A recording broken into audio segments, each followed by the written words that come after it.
Bihar news में स्वागत है आपका दोस्तों। मैं हूं फिरदौस गनी और आप देख रहे हैं केडीबी लाइव। दोस्तों आज हो चुका है 26 नवंबर 2023। तो आज की पूरे बिहार की टॉप न्यूज़ लेकर आए हैं आपके लिए। दोस्तों वीडियो शुरू करने से पहले आपको बता दें कि अगर आप नए आए हैं इस चैनल पर तो फिर चैनल को सब्सक्राइब करके बेल आइकन को प्रेस कर दीजिए और साथ ही वीडियो को लाइक कर दीजिए, अपने दोस्तों के साथ शेयर भी कीजिए। तो चलिए शुरू करते हैं आज की पूरे बिहार की टॉप न्यूज़। दोस्तों आज बिहार न्यूज़ की शुरुआत टॉप हेडलाइन के साथ करते हैं। तो बात करते हैं कि ना ओटीपी ना किसी लिंक पर किया क्लिक फिर भी उड़े 1 लाख रुपए। कब मिलेगी पीएम किसान की 16वीं किस्त, जानिए योजना के लिए अप्लाई करने का सही तरीका।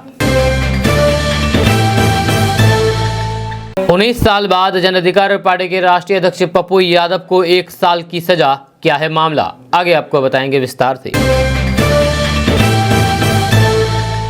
बिहार में जनता का सुंदर राज लाए बिना नहीं रुकेंगे प्रशांत किशोर, संजय ठाकुर का बड़ा बयान। लालू बोले विशेष राज्य का दर्जा बिहार की आवश्यकता और अधिकार भी, तेजस्वी यादव ने कहा यह हमारा हक भी। भाजपा की जाति की रणनीति का जवाब है जदयू का भीम संसद। 1 साल में बीजेपी ने राजपूत का कायस्थ भूमिहार कुशवाहा यादव को साधा, अब नीतीश का पलटवार। चुनाव से पहले पाला बदलेंगे जेडीयू की ये 2 सांसद, दिल धड़कता है और खूंट ठोक पॉलिटिक्स का दावा। नीतीश के कई सांसदों को लेकर के कयासों का बाजार गर्म। बाल बाल बचे नीतीश के मंत्री, ग्रामीण विकास मंत्री श्रवण कुमार की गाड़ी दुर्घटनाग्रस्त, 5 पुलिसकर्मी बुरी तरीके से घायल। बिहार के गांव में पैक्सों पर खोले जाएंगे पेट्रोल पंप और औषधीय केंद्र, सहकारिता विभाग ने मांगा आवेदन। बिहार के बेरोजगारों के लिए रोजगार का सुनहरा मौका, इन जिलों में लगेंगे जॉब कैंप, जाने कितनी होगी सैलरी। सम्राट चौधरी ने पीएम मोदी को क्यों बताया अशुभ, इंडिया गठबंधन पर दिया बड़ा बयान। एक्टिव मोड में नीतीश कुमार, कार्यक्रमों के जरिए आरक्षण और जातीय गणना के फैसले को भुनाने की कर रही है कोशिश। कितना भी हो हल्ला कर ले नहीं मिलेगा विशेष राज्य का दर्जा, बोले सुशील मोदी। मरे घोड़े को चाबुक मार रहे नीतीश कुमार। सरकारी स्कूल के हेडमास्टर को मिली बड़ी जिम्मेदारी, तुरंत करना होगा ये काम। कांग्रेस ने नीतीश को बताया नंबर 2, राहुल को बताया सबसे भरोसेमंद चेहरा। सिर्फ बंदूक ही नहीं गाड़ी का स्टीयरिंग भी पकड़ेगी महिलाएं, बिहार पुलिस की खास तैयारी। साइबर अपराधियों का कारनामा, बिहार में ओबीसी के विधायक का Facebook page account hack, post की गंदी तस्वीरें। बिहार के इस शहर में वाहन चोरों का आतंक, 300 दिनों में 162 बाइकों की चोरी। बिहार बोर्ड मैट्रिक और इंटर परीक्षा 2024 का डेट शीट जाने कब होगा जारी, यहां से सीधा कर सकेंगे डाउनलोड, कहां से करेंगे डाउनलोड, आगे आपको बताएंगे विस्तार से। बिहार में कनकनी के साथ बड़ी ठंड, 11 डिग्री सेल्सियस तक लुढ़का पारा। मुंगेर मेडिकल कॉलेज का शुभारंभ, सीएम नीतीश कुमार बोले बहुत पहले होना चाहिए था निर्माण। दोस्तों बात करेंगे विस्तार से। तो बात करते हैं कि मौसम विज्ञान केंद्र पटना के अनुसार बिहार में पिछले 24 घंटे के दौरान ज्यादातर जिलों के तापमान में 1 से 2 डिग्री की गिरावट दर्ज की गई है। यह शुक्रवार को सबसे कम न्यूनतम तापमान 11 डिग्री सेल्सियस बांका का और सबसे कम तापमान वैशाली का 30 डिग्री सेल्सियस दर्ज किया गया है। वहीं अगले 4-5 दिनों तक सीमांचल मिथिलांचल सहित पूरे बिहार में मौसम तापमान 2 से 3 डिग्री तक की गिरावट आ सकती है। सुबह के समय सीमांचल और मिथिलांचल में कोहरा छाया रहेगा, यही हाल पटना का भी रहने वाला है। आपको बता दूं कि सीमांचल मिथिलांचल सहित पूरे बिहार में उत्तर बिहार में तेज पछुआ हवा के कारण कनकनी भरी ठंड लोगों को महसूस हो रही है। जब ठंड से बचने के लिए अब हर कोई गर्म कपड़ों का इस्तेमाल करने लगे हैं। मौसम विज्ञान केंद्र के अनुसार अगले 24 घंटे के दौरान बिहार के पश्चिमी विभागों के तापमान में 1 से 2 डिग्री सेल्सियस की गिरावट आएगी, जिससे ठंड ज्यादा बढ़ने की की संभावना है। जय बिहार में अगले 5-6 दिनों में अधिकतम तापमान 29 डिग्री सेल्सियस से 30 डिग्री सेल्सियस जबकि न्यूनतम तापमान 17 से 19 डिग्री सेल्सियस के बीच रहने की संभावना है। तो दोस्तों बात करते हैं कि बिहार बोर्ड की ओर से मैट्रिक और फिर इंटर की परीक्षा का परिणाम सबसे पहले जारी होता है। जब पहले मैट्रिक के सेंटर पर परीक्षा चल रही है, वहीं छात्रों को मैट्रिक और इंटर परीक्षा के डेट शीट का इंतजार है। बिहार बोर्ड की ओर से जल्द ही परीक्षा के डेट शीट की घोषणा कर दी जाएगी। इसके बाद छात्र इसे आसानी से डाउनलोड कर सकेंगे।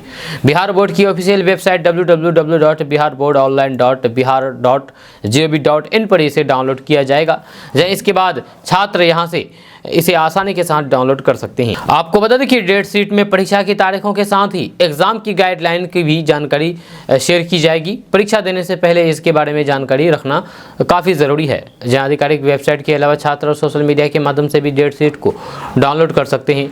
2024 की मैट्रिक और फिर इंटर की परीक्षा में शामिल होने वाले अभ्यर्थियों को ये जानकारी होना जरूरी है कि साल 2023 में बिहार बोर्ड की मैट्रिक परीक्षा 1 से 11 फरवरी तक आयोजित की गई थी। इस कारण ऐसा माना जा रहा है कि इस बार भी फरवरी के पहले सप्ताह में परीक्षा का आयोजन किया जा सकता है। दोस्तों बात करते हैं कि सीमांचल में साइबर अपराधी लगातार नए कारनामे करके अपनी मौजूदगी का एहसास कराते रहते हैं। इस बार उन्होंने ओवैसी की पार्टी AIMIM के बिहार में एकमात्र विधायक और अमोर पार्टी के प्रदेश अध्यक्ष अख्तरुल ईमान को अपना निशाना बनाया है। साइबर अपराधियों ने विधायक की फेसबुक अकाउंट को ही हैक करके उस पर अश्लील तस्वीरें पोस्ट की है। दरअसल बिहार में AIMIM के एकमात्र विधायक और प्रदेश अध्यक्ष अख्तरुल ईमान का फेसबुक अकाउंट हैक हो गया है। जब विधायक के स्टेटस पर अश्लील फोटो लगाई गई है। जब विधायक का फेसबुक अकाउंट हैक होने के बाद हरकत मच गया है। AIMIM के प्रदेश अध्यक्ष अख्तरुल ईमान ने इसकी जानकारी साइबर सेल को दी है। विधायक ने एक वीडियो जारी करके इसकी जानकारी दी है। उन्होंने कहा है कि उनके फेसबुक अकाउंट पर गंदी तस्वीरें डाली गई है। जब पेज के एडमिन उसे हटाने की कोशिश कर रहे हैं। उन्होंने मामले की शिकायत पुलिस में करने की भी बात कही है। आपको बता दूं कि विधायक अख्तरुल ईमान के फेसबुक अकाउंट पर अश्लील फोटो होने से इलाके में अफवाहों का बाजार गर्म हो गया है। दोस्तों जनसुराज के संयोजक प्रशांत किशोर का संकल्प है कि जब तक बिहार में जनता का सुंदर राज स्थापित ना हो जाए तब तक वे चैन से नहीं बैठेंगे। ये जानकारी मोतिहारी प्रवास पर पहुंचे जनसुराज के प्रदेश प्रवक्ता सह मीडिया प्रभारी संजय कुमार ठाकुर ने दी है। संजय कुमार ठाकुर ने कहा है कि प्रशांत किशोर की पदयात्रा निरंतर जारी है, जहां वे गांव-गांव में पैदल चल करके पहुंच रहे हैं और लोगों की समस्याओं को अपनी नजरों से देख समझ रहे हैं। ठाकुर ने कहा कि जिस तरह से आम लोगों की भीड़ पदयात्रा के दौरान प्रशांत किशोर को देखने सुनने आ रहे हैं, उससे ये साबित हो रहा है कि पिछले 32 सालों से लालू नीतीश और भाजपा राज से जनता त्राहिमाम कर रही है तथा बदलाव के लिए बेचैन है। प्रशांत किशोर पिछले साल 2 अक्टूबर को गांधी जयंती के दिन से पश्चिमी चंपारण जिले के भीतिया हरवा गांधी आश्रम से अपनी ये पदयात्रा शुरुआत की थी, जो पश्चिमी चंपारण, पूर्वी चंपारण, शिवहर, गोपालगंज, सिवान, छपरा, वैशाली, समस्तीपुर, मुजफ्फरपुर, सीतामढ़ी जिलों में पूरी करते हुए फिलहाल मधुबनी जिले में जारी है। इस 14 महीने में प्रशांत किशोर ने उत्तर बिहार के 11 जिलों के 34 अनुमंडलों, 194 प्रखंडों और 89 विधानसभा क्षेत्रों की करीब 4400 गाँव की पदयात्रा पूरी की है, जहाँ जनता से उनके घरों तक पहुंच करके सीधे जुड़ने और फिर उनकी समस्याओं को खुद समझने, देखने और का काम कर रहे हैं। जब महात्मा गांधी, डॉक्टर भीमराव अंबेडकर, राम मनोहर लोहिया, लोकनायक जयप्रकाश तथा जननायक कर्पूरी ठाकुर की समाजवादी सोच को अपने चिंतन में शामिल करके प्रशांत किशोर इस यात्रा के माध्यम से समाज के सभी वर्गों के लोगों को एकजुट करने तथा जात पात और फिर धर्म मजहब से ऊपर उठने का आह्वान कर रहे हैं, ताकि बिहार के लोग अपने बच्चों के सुंदर भविष्य के लिए जागरूक हो सके और संगठित होकर के बिहार की भ्रष्टाचारी, जन विरोधी और जातिवादी सत्ता को उखाड़ फेंके। दोस्तों बात करते हैं कि पूर्णिया में शुक्रवार को एक अजीबोगरीब मामला निकल करके सामने आया है, जहां मुर्गियों के मारे जाने से जुड़ा हुआ फरियाद सुनने पर जब थानेदार ने साफ इनकार कर दिया, तो न्याय की आस में महिला उन मरी हुई मुर्गियों को लेकर के सीधे एसपी आमिर जावेद के पास चली गई। एक हाथ में आवेदन और दूसरे हाथ में मरी हुई मुर्गियां लेकर लिए हुए जिले के पुलिस कप्तान से मिलने के लिए पहुंची। इस महिला पर जिस किसी की नज़र पड़ी वो एक टक महिला को देखता रह गया, जब महिला ने अपने ही पड़ोसी पर 2 बकरी और 24 मुर्गियों की हत्या का आरोप लगाया है। मामला डगरुआ थाना क्षेत्र के बछरदोह गांव से जुड़ा हुआ है। महिला डगरवा थाना क्षेत्र के मझगामा पंचायत के बछर 2 गांव निवासी वैस आलम की 60 वर्षीय पत्नी अजमेरी खातून के रूप में हुई है।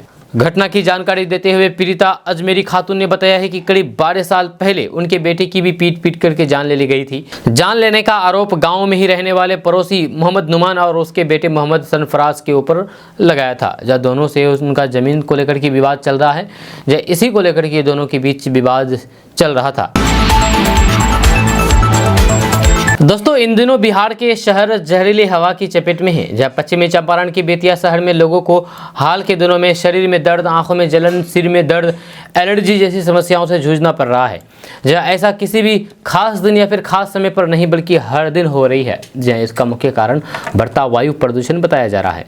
जहां शहर में फैली गंदगी, मानक से कोसों दूर बनी फैक्ट्री, चौक चौराहों पर लगे कचरे का अंबार, सड़कों पर धड़ल्ले से दौड़ रही धुआं युक्त गाड़ियां बेतिया की हवा को जहरीली बना रही है। यह शहर में बड़ी संख्या में ऐसे गाड़ी दौड़ रहे हैं जो तय मानकों का धड़ल्ले से उल्लंघन करके आबो हवा को जहरीला बना रहे हैं। कल दोपहर शहर का एयर क्वालिटी इंडेक्स 395 और बेतिया राज कैंपस का AQI 364 दर्ज किया गया, जो स्वास्थ्य के दृष्टिकोण से बेहद घातक है, जहरीला है। जहरीली हवा में सांस लेकर के लोग बीमार पड़ रहे हैं। एयर क्वालिटी इंडेक्स नॉर्मल करने के लिए प्रशासन की ओर से किया जाने वाला कार्रवाई नाकाफी है।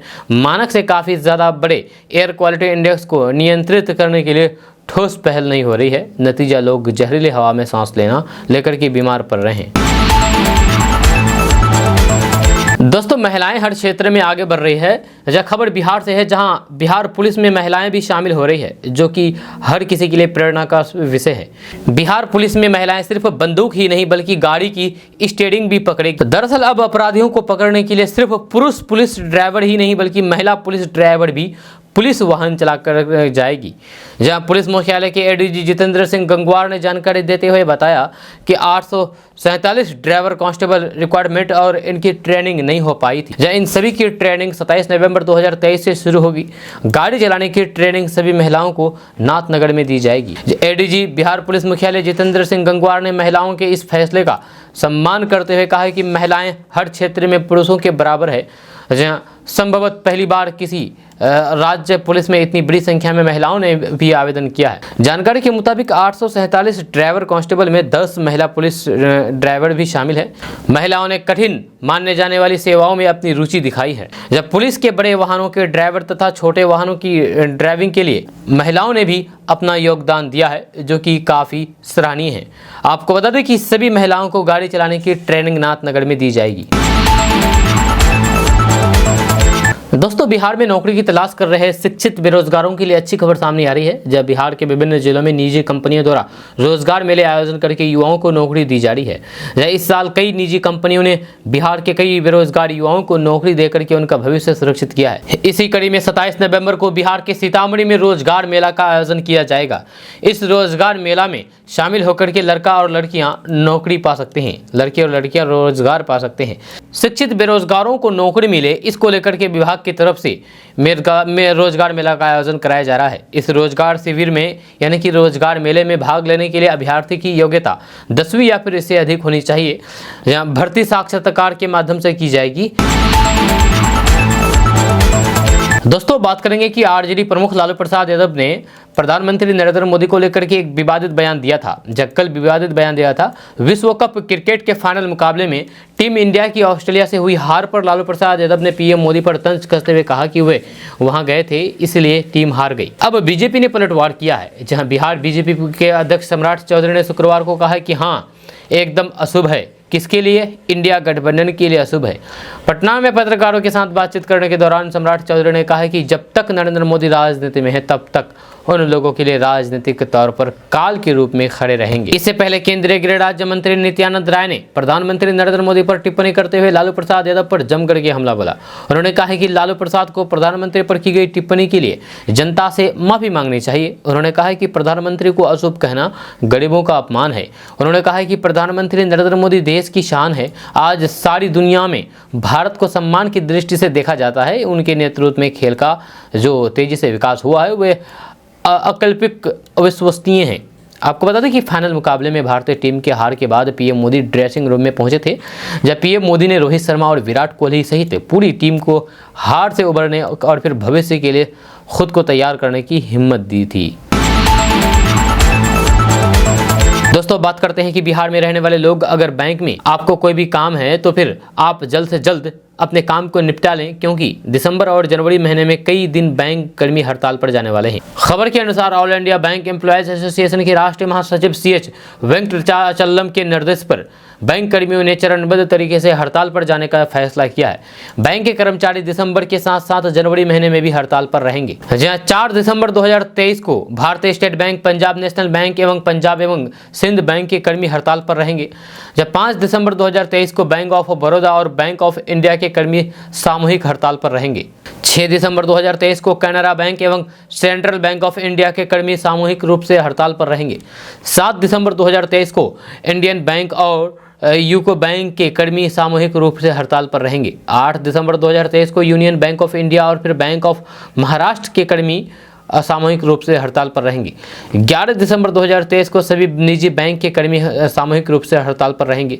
2 जनवरी 2024 से 20 जनवरी 2024 तक देश के विभिन्न राज्यों में क्षेत्रीय स्तर पर बैंक कर्मी चरणबद्ध तरीके से हड़ताल पर रहेंगे। वहीं 19 और 20 जनवरी 2023 को सभी बैंक कर्मी 2 दिन हड़ताल पर रहेंगे। दोस्तों बात करते हैं कि बिहार के मुख्यमंत्री नीतीश कुमार कुछ भी कर सकते हैं, या पश्चिम से सूरज उगा सकते हैं, दिन में तारे दिखा सकते हैं और बिना जमीन मेडिकल कॉलेज का शिलान्यास कर सकते हैं। ये कहना है पूर्व मुख्यमंत्री और कभी नीतीश कुमार के खासम खास रहने वाले जीतन राम मांझी का। जीतन राम मांझी जब से महागठबंधन से अपना नाता तोड़ा है तब से वे लगातार मुख्यमंत्री नीतीश कुमार पर निशाना साध रहे हैं। आपको बता दें कि मुख्यमंत्री नीतीश कुमार ने सदन में जब जीतन राम मांझी को CM बनना अपनी गलती बता करके दलितों पर बयान दिए थे, तब से जीतन राम मांझी नीतीश कुमार पर भड़के हुए हैं और लगातार उनके कामों को लेकर के उन पर तंज कस रहे हैं। इसी कड़ी में एक बार फिर से जीतन राम मांझी ने अपने सोशल मीडिया X पर पोस्ट करके CM नीतीश कुमार पर निशाना साधा है। उन्होंने कहा है कि नीतीश जी कुछ भी कर सकते हैं, पश्चिम से सूरज उगा सकते हैं, दिन में तारे दिखा सकते हैं, बिना जमीन मेडिकल कॉलेज का शिलान्यास कर सकते हैं। वैसे मेडिकल कॉलेज वाला मामला तो आप मुंगेर जाकर के भी पता कर सकते हैं और जमीन अधिग्रहण हुआ ही नहीं, आज चुनावी मेडिकल कॉलेज का शिलान्यास हो रहा है। जीतन राम मांझी ने कहा है कि मुख्यमंत्री नीतीश कुमार उस मेडिकल कॉलेज का शिलान्यास करने जा रहे हैं जिसका जमीन अब तक अधिग्रहण भी नहीं हुआ है।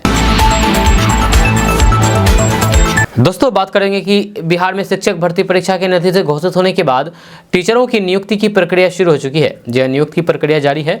इस दौरान बिहार की शिक्षा व्यवस्था की सच्चाई भी नजर आई है, जब बिहार के एक टीचर को ऐसे स्कूल में नियुक्त किया गया जहां पर स्कूल के नाम एक झोपड़ी था।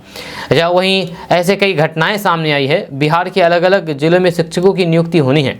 जब पटना जिला में कुल 4835 नवनियुक्त शिक्षकों को विद्यालय में योगदान देना है, लेकिन अब तक 1000 शिक्षकों ने योगदान नहीं दिया है। शिक्षकों ने तो अपना मोबाइल ही ऑफ कर दिया है। जहां ST की रिपोर्ट्स के मुताबिक ये हालात ग्रामीण इलाकों के स्कूलों की है, जहां टीचरों ने के योगदान के लिए स्कूलों के शिक्षकों की लिस्ट भेजी गई है। जहाँ स्कूल प्रशासन हर दिन शिक्षकों का इंतजार करते हैं, लेकिन कोई स्कूल है जहां पर शिक्षक योगदान करने नहीं पहुंच पाए हैं। बिहार के शिक्षक विभाग में जिला शिक्षा पदाधिकारी को 25 नवंबर तक योगदान अनिवार्य रूप से करवाने का आदेश दिया है। कई ऐसे शिक्षक हैं जिनसे तो कॉन्ट्रैक्ट ही नहीं हो पा रहा है। दोस्तों बिहार की शिक्षा व्यवस्था को दुरुस्त करने का बीड़ा उठा चुके शिक्षा विभाग के सचिव के पाठक लगातार एक्शन में हैं। शुक्रवार को के पाठक ने रोहतास के विभिन्न स्कूलों का निरीक्षण किया। इस दौरान क्लासरूम में क्षमता से अधिक बच्चों को देख करके के पाठक ने आपत्ति जताई और तुरंत व्यवस्था को दुरुस्त करने का निर्देश दिया है। के पाठक के दौरे को लेकर के जिले के शिक्षा महकमे में हरकंप मचा हुआ है। दरअसल शिक्षा विभाग के अपर मुख्य सचिव के पाठक शुक्रवार को सासाराम पहुंचे, जहां एक कक्षा में क्षमता से अधिक छात्रों को देख करके आपत्ति जताई और कहा कि एक कक्षा में अधिक से अधिक 50 छात्र छात्राओं को ही बैठाया जाए, जबकि ऐसा देखने को मिल रहा है कि एक कक्षा में 100 छात्र छात्राओं को बैठाती हैं। उन्होंने स्कूल के हेडमास्टर को कहा कि विद्यालय के विकास मद से जल्द भवन का विस्तार करें।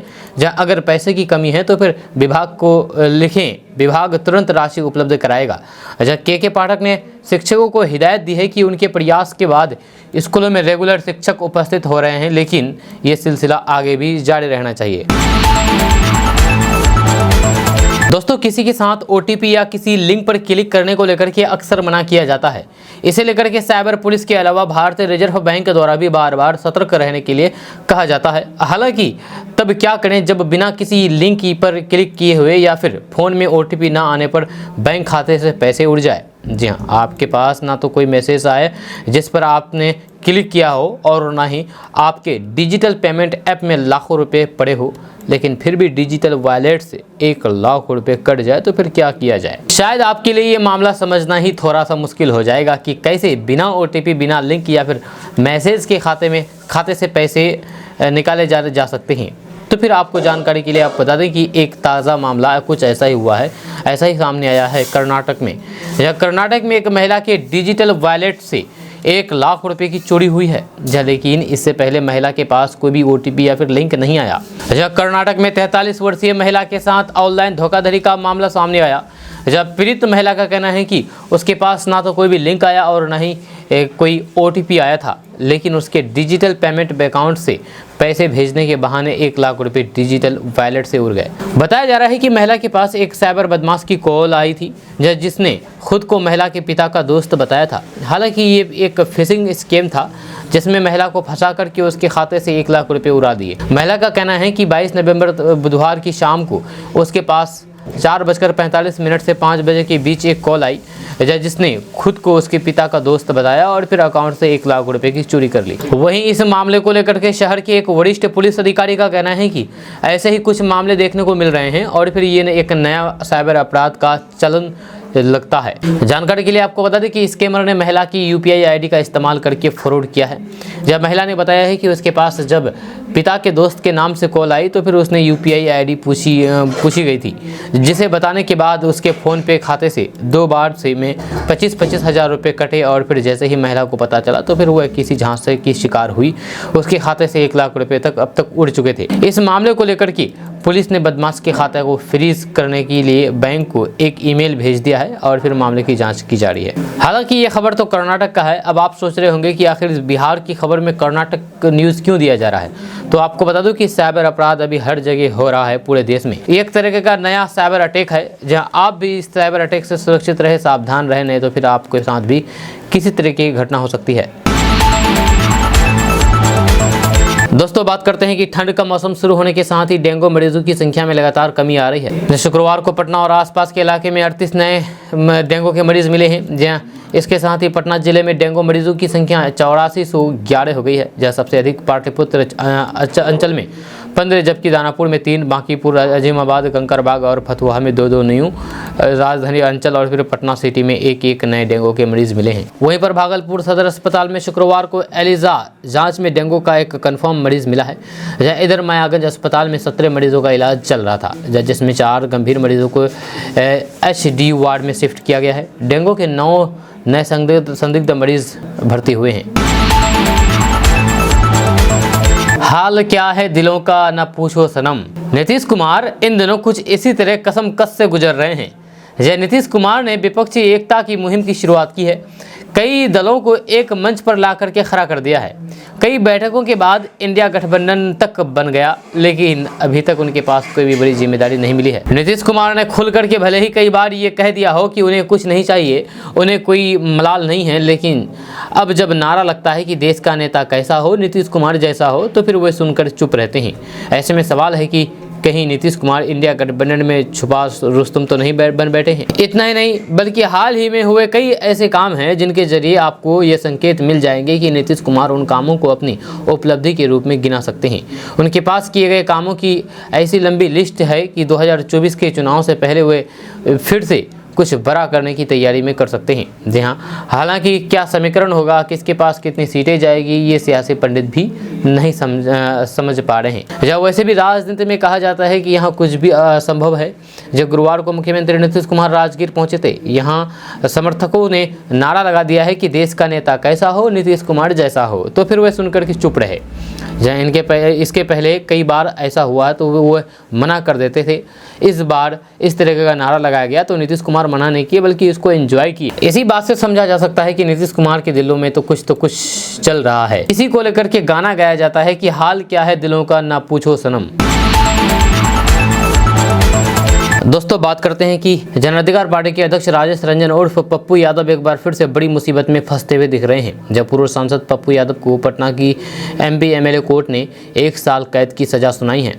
जन अधिकार पार्टी के राष्ट्रीय अध्यक्ष पप्पू यादव पर कोर्ट ने 10,000 रुपये का जुर्माना भी लगाया है। पप्पू यादव को ये सजा जेल में मोबाइल रखने के मामले में हुई है। दरअसल 2004 में पप्पू यादव एक आपराधिक मामले के तहत पटना की बेऊर जेल में बंद थे। जेल निरीक्षण के दौरान पप्पू यादव के पास एक मोबाइल फ़ोन और एक ईयरफोन बरामद हुआ था। इस मामले में पप्पू यादव पर फुलवाड़ी शरीफ थाने में मामला दर्ज किया गया था। इसी केस में सुनवाई के दौरान अभियोजन पक्ष की तरफ से कई गवाह पेश किए गए और करीब 19 साल बाद इस मामले में पप्पू यादव को दोषी ठहराया गया। जब दोषी ठहराने के बाद कोर्ट ने 1 साल की सज़ा सुनाई है और 10,000 रुपये आर्थिक दंड की सज़ा सुनाई है। हालांकि पप्पू यादव को इस केस में तत्काल जमानत मिल गई है। वहीं 10,000 की राशि नहीं देने पर उन्हें 1 माह की अतिरिक्त सज़ा काटनी होगी। वहीं दूसरी ओर 2018 के एक आपराधिक मामले में साक्ष्य का अभाव पाते हुए विशेष अदालत ने पूर्व सांसद पप्पू यादव को बरी कर दिया। जहां ये आपराधिक मामला राजेंद्र नगर स्टेशन पर भीड़ जमा करके धरना प्रदर्शन करने से जुड़ा हुआ था। आपको बता दें कि साल 2018 में रेलवे पुलिस ने पूर्व सांसद पप्पू यादव के खिलाफ प्राथमिकी दर्ज की थी। जब पप्पू यादव पर रेल मार्ग जाम करके धरना देने, रेल यातायात बाधित करने, रेलवे पुलिस बल के साथ मारपीट करने और फिर सरकारी काम में बाधा पहुँचाने का आरोप लगा था। दोस्तों बात करते हैं कि बिहार को विशिष्ट राज्य का दर्जा देने की मांग को लेकर के जमकर के सियासत हो रही है। आरजेडी प्रमुख लालू प्रसाद यादव ने कहा है कि विशिष्ट राज्य का दर्जा बिहार की आवश्यकता भी है और अधिकार भी। शुक्रवार को सोशल मीडिया एक्स पर ट्वीट करके उन्होंने कहा कि भाजपा लंबे समय से अपने दोहरे चरित्र और फिर विभाजनकारी नीतियों के चलते इसे जानबूझ करके रोके हुए हैं। वहीं बिहार के डिप्टी सीएम तेजस्वी यादव ने अपने ट्विटर हैंडल पर कहा कि बिहार को विशेष राज्य का दर्जा मिले, ये हमारा हक है। तेजस्वी यादव ने कहा कि हमारी सरकार ने वंचितों, अपेक्षितों और हर वर्ग के गरीबों के आरक्षण का दायरा बढ़ा करके 75% कर दिया है। अगर भाजपा और केंद्र सरकार इसके पक्ष में है तो फिर इसे 90वीं अनुसूची में शामिल करें। केंद्र सरकार द्वारा प्रायोजित योजनाओं में 90:10 के अनुपात में सहायता हो, अर्थात केंद्र की योजनाओं में केंद्र की भागीदारी 90% और राज्य की 10% हो, जैसे कि यूपीए सरकार के वक्त हुआ था। वहीं जल संसाधन मंत्री संजय कुमार झा ने कहा है कि बिहार तेजी से तरक्की करेगा तो फिर देश में विकास की रफ्तार और तेज होगी। इसलिए अब वक्त आ गया है कि बिहार को उनका वाजिब हक मिले, बिहार को विशिष्ट राज्य का दर्जा दिया जाए। उन्होंने कहा है कि 18 साल पहले आज ही के दिन पटना के ऐतिहासिक गांधी मैदान में नए बिहार की परिकथा का सूत्रपात हुआ था। इनके सूत्रधार बने नीतीश कुमार जी तब से उन्नति की यात्रा अनवरत जारी है। मुख्यमंत्री के नेतृत्व में 24 नवंबर 2005 से शुरू हुई न्याय के साथ विकास की यात्रा ने अनेक नए प्रतिमान गढ़े हैं, कीर्तिमान स्थापित किए हैं। आज समाज के हर वर्ग के सशक्तिकरण की बात हो या फिर बड़े पैमाने पर रोजगार देने की, पूरा देश नीतीश मॉडल का अनुसरण करना चाह रहा है।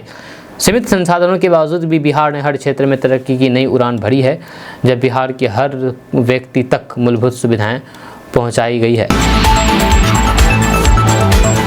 दोस्तों बात करेंगे कि जाति की राजनीति के लिए बदनाम बिहार में पिछले 1 साल से जातीय रैलियां और फिर सम्मेलनों की बाढ़ आई हुई है। बिहार में अपनी सियासी पकड़ को मजबूत करने के लिए भाजपा ने पिछले 1 साल में कई ऐसे आयोजन किए हैं जो पूर्ण रूप से जाति केंद्रित रहे हैं।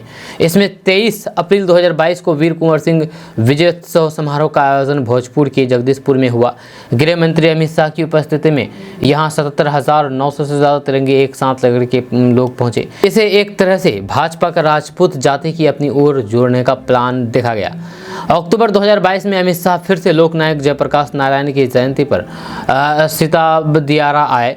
इसे भी जेपी के बहाने बिहार के कार्यस्थलों को साधने की बीजेपी की रणनीति का हिस्सा देखा गया। भाजपा यहीं पर नहीं रुके। फरवरी 2023 में एक बार फिर से पटना में स्वामी सहजानंद की जयंती पर अमित शाह आए। भूमिहारों को अपने पाले में लाने की ये भाजपा की अहम रणनीति रही। एक बार फिर से अप्रैल 2023 को सासाराम में सम्राट अशोक की जयंती पर अमित शाह के आने का कार्यक्रम बना। हालांकि रामनवमी के बाद हुए दंगों के कारण वह कार्यक्रम उस समय टल गया। कुशवाहा जाति को साधने की जुगत के तहत भाजपा की ये सम्राट अशोक की जयंती का कार्यक्रम था। पिछले 1 साल में बिहार में कई जातियों को साधने का आयोजन भाजपा कर चुकी है। ऐसे में भाजपा की एक जाति आधारित आयोजन का काट निकालने के लिए अब जदयू भी उसी रास्ते पर है। 26 नवंबर को पटना में जदयू का भीम संसद है, यानी कि आज। जी हाँ, और दलित वर्ग को साधने के लिए जदयू ये आयोजन एक साथ बिहार की 21% आबादी पर पकड़ मजबूत करने की जुगत में है। नीतीश कुमार की जातीय सर्वे रिपोर्ट्स के मुताबिक बिहार में एससी 19.65% और एसटी 1.68% है, यानी कि बिहार में दलित वर्ग की आबादी 21% से ज़्यादा है। जब वहीं बिहार में लोकसभा की 6 सीटें आरक्षित हैं, यानी कि दलित वर्ग के लिए हैं। इसी तरह विधानसभा की 40 सीटें आरक्षित हैं। जदयू अब भी भीम साम्राज्य से दलितों को साधने के साथ ही जीतन राम मांझी, चिराग पासवान और पशुपति पारस जैसे दलित राजनीति के नेताओं को भी झटका देने की तैयारी में है। दोस्तों, इस वक्त की बड़ी खबर औरंगाबाद से निकल कर के सामने आ रही है, जहां पर बिहार सरकार के ग्रामीण विकास मंत्री श्रवण कुमार की गाड़ी दुर्घटनाग्रस्त हो गई। जहां इस हादसे में 5 पुलिसकर्मियों के घायल होने की सूचना निकल कर के सामने आई है। मिली जानकारी के मुताबिक औरंगाबाद में बिहार के ग्रामीण विकास मंत्री श्रवण कुमार की गाड़ी दुर्घटनाग्रस्त हो गई। यह घटना ओबरा प्रखंड के तेजपुर के पास की है, जिसमें 5 पुलिसकर्मी जख्मी हो गए। अब इन्हें अनुमंडल अस्पताल दाऊद नगर में भर्ती कराया गया है। इस घटना के बाद इलाके में अफरा तफरी का माहौल कायम हो गया है। बताया जा रहा है कि बिहार सरकार के ग्रामीण विकास मंत्री श्रवण कुमार किसी कार्यक्रम में शरीक होने के लिए पटना से डेहरी जा रहे थे, जहां पटना के स्कॉट गाड़ी उनके काफिले में चल रही थी। जानकारी के अनुसार दाऊद नगर से जब उनकी गाड़ी गुजर रही थी तो फिर वह अचानक तेजपुर नहर के पास स्कॉट की गाड़ी असंतुलित हो गई और फिर सड़क किनारे पलट गई। इस हादसे में 5 पुलिसकर्मी जख्मी हो गए हैं। उसके बाद काफिले में साथ चल रहे दाऊद नगर के सीईओ नरेंद्र कुमार ने फौरन ग्रामीणों को मदद के लिए बुलाया और फिर ग्रामीणों की मदद से जख्मी पुलिसकर्मियों को अस्पताल पहुंचाया। दोस्तों, बिहार के नवादा जिले में पुलिस ने छापेमारी करके 18 साइबर साथियों को गिरफ्तार किया है। जी हां, साथ ही इनके पास से कई सामानों को भी जब्त किया है। जहां डीएम आशुतोष कुमार वर्मा और एसपी अम्बरीश राहुल के निर्देश पर पुलिस अधीक्षक सह साइबर अधीक्षक प्रिया ज्योति के नेतृत्व में वारिसलीगंज थाना क्षेत्र के चकवाई और फिर पैगड़ी गांव के अलग अलग ठिकानों पर छापेमारी करके 18 साइबर अपराधियों को गिरफ्तार किया है।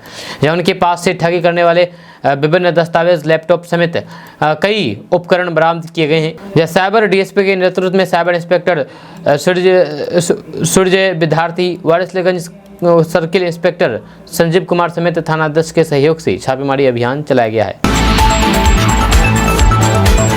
दोस्तों, बात करेंगे कि ग्रामीण महिलाओं को स्वरोजगार के माध्यम से आर्थिक समृद्ध बनाने के लिए चल रही जीविका योजना न केवल आत्मनिर्भरता का स्रोत बन गया है, बल्कि ये महिलाओं को पहचान और आवाज़ दे रहा है। आज महिलाएं उद्यमी बन रही है और कृषि और फिर पशुपालन कर रही है, ग्रामीण बाजार चला रही है। बिहार में शराबबंदी लागू होने के बाद इससे प्रभावित परिवारों एवं अत्यंत निर्धन परिवारों को जीविकापोर्जन के अस्थायी साधन उपलब्ध कराने के लिए अगस्त 2018 में सतत जीविकापोर्जन योजना शुरू की गई है। इस योजना का मुख्य उद्देश्य शराबबंदी से प्रभावित परिवारों के साथ साथ समाज के अत्यंत निर्धन परिवारों को जीविकापोर्जन के साथ साधन उपलब्ध कराते हुए उन्हें समाज की मुख्य धाराओं में शामिल कराना था, जिसमें सफल हुए। इस योजना के तहत लाभार्थी परिवारों को जीविकापोर्जन के साथ उपलब्ध कराए जाते हैं। इसके साथ ही इन परिवारों को अब इतना सक्षम बना दिया जाता है जिससे वे जीविकापोर्जन के इन साधनों का संचालन स्वयं कर सके और फिर इससे आय अर्जित करके आत्मनिर्भर बन सके। दोस्तों, बिहार के गांव में पैक्स के जरिए पेट्रोल पंप और जन औषधि केंद्र खोले जाएंगे। इसकी प्रक्रिया तेज कर दी गई है। जब शुक्रवार को सहकारिता विभाग ने 1 दिवसीय कार्यशाला का आयोजन किया। सहकारिता विभाग के प्रधान सचिव दीपक कुमार ने कहा है कि बिहार में 8000 पैक्स हैं और इसी के जरिए अब बिहार में पेट्रोल पंप और फिर जन औषधि केंद्र खोले जाएंगे। हम लोगों ने इसको लेकर के आवेदन आमंत्रित किए हैं। जहाँ अभी तक 15 पैक्स के द्वारा पेट्रोल पंप के लिए आवेदन मिला है, जब वही जन औषधि केंद्र के लिए 150 से ज़्यादा पैक्स ने आवेदन किया है। जब बहुत जल्दी इस पर काम हम लोग शुरू कर रहे हैं। बिहार में 8000 से ज़्यादा पैक्स हैं। जल्द पैक्सों के माध्यम से पेट्रोल पंप और जन औषधि केंद्र खोला जाएगा। इसके लिए तैयारी शुरू कर दी गई है। इसके लिए पैक्स की ओर से आवेदन दिया गया है। दोस्तों, मुख्यमंत्री नीतीश कुमार महीने के अंतिम सप्ताह में आधा दर्जन से अधिक कार्यक्रमों में शामिल होंगे। जहां पार्टी के कार्यक्रम के साथ सरकार के स्तर पर भी बड़े कार्यक्रम आयोजित हो रहे हैं। लोकसभा चुनाव से पहले नीतीश कुमार बिहार की यात्रा भी करने वाले हैं। इस कार्यक्रम के माध्यम से नीतीश कुमार 2024 के लोकसभा चुनाव में विरोधी को चुनौती पेश करने वाले हैं। जी हाँ, जातिगत जनगणना की रिपोर्ट जारी होने आरक्षण की सीमा बढ़ाने और फिर केंद्र से विशेष राज्य के दर्जे की मांग को लेकर के कैबिनेट से अनुशंसा किए जाने के बाद सीएम नीतीश कुमार अब लगातार कार्यक्रम करने वाले हैं। जब पार्टी के नेता कह रहे हैं कि नीतीश कुमार हमेशा लोगों से संवाद करते हैं, जहाँ इनके लिए दिन रात काम करते हैं और उनसे फीडबैक लेकर के योजना बनाते हैं। लोकसभा चुनाव है तो फिर इससे पहले स्वाभाविक है एक्टिविटी बढ़ेगी। वहीं राजनीतिक विशेषज्ञ कह रहे हैं कि नीतीश कुमार के पास कई मुद्दे हैं और लोकसभा चुनाव में बहुत ज़्यादा समय नहीं बचा है, यह इसलिए जो चुनौती है उसको लेकर के उनकी गतिविधियां बढ़ रही है। सीएम नीतीश कुमार दिल्ली दौरे से लौटने के बाद नवंबर के अंतिम सप्ताह में एक के बाद एक कार्यक्रम करने वाले हैं। जब 25 नवंबर को जदयू के राष्ट्रीय अध्यक्ष ललन सिंह के संसदीय क्षेत्र में मेडिकल कॉलेज अस्पताल का शिलान्यास किया है। नीतीश कुमार बिहार का विकास चाहते ही नहीं हैं। क्या मध्य प्रदेश को विशेष राज्य का दर्जा मिला? बिना विशेष राज्य का दर्जा मिले ही आज इतनी तरक्की कर लिया है। इसलिए मेरा मानना है कि काम करने वाला चाहिए, ना कि सिर्फ हल्ला करने वाला। ये बातें बिहार के पूर्व उप मुख्यमंत्री एवं भाजपा के राज्यसभा सांसद सुशील कुमार मोदी ने कही है। सुशील कुमार मोदी ने कहा है कि बिहार को काम करने वाला नेता चाहिए, ना कि सिर्फ दूसरे पर ठिकरा फोड़ने वाला।